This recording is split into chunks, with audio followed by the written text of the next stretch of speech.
Здравствуйте, меня зовут Адамова Айко, я ученица 8 класса Хадарской средней образовательной школы. И сегодня я хочу познакомить вас с очень интересным человеком. Ее зовут Елена Семеновна. Добрый день, мы выбрали вас очень интересным человеком нашего села. И для начала можете вы рассказать о себе? Я родилась в селе Барагунцы у Салтанского улуса Якутской ССР. Училась в разных школах, но закончила школу в Деринской средней школе.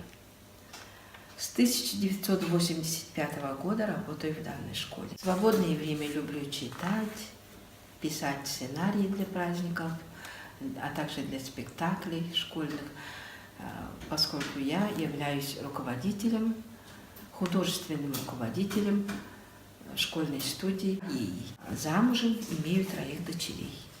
С какого года вы работаете в этой школе? В этой школе я работаю с 1985 года, вот уже 33 год. Работаю в школе учителем национальной культуры и заведую школьным музеем. Школьный музей носит имя героя-пионера Симы Сергеева. Как вы думаете, для чего предназначены музеи? Музей – это раритеты, редкие вещи, археологические находки и произведения великих мастеров наших. Это наше достояние. При необходимости в нашем музее мы занимаемся и реставрацией, и находим какие-то вещи. Люди нам дарят для музея вещи, сами можем по Аласам ходить. Ходили ребята Краеведческого музея Барха и собирали редкие вещи с наших Аласов.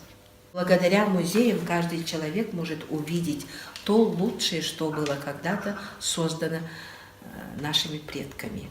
Их предназначение заключается в том, чтобы сохранить память и культуру прошлых лет.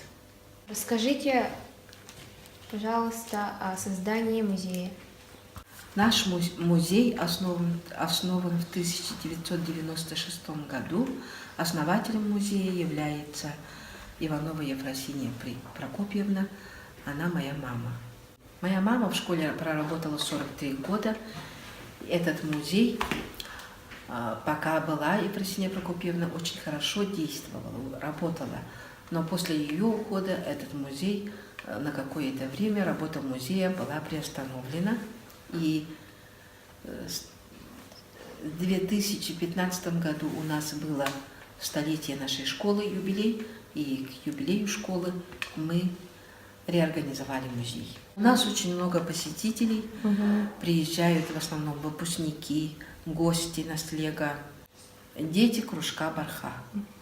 Кружок Барха работает еще с Ефросиньей Прокопьевны, тоже была организована в 90-х годах.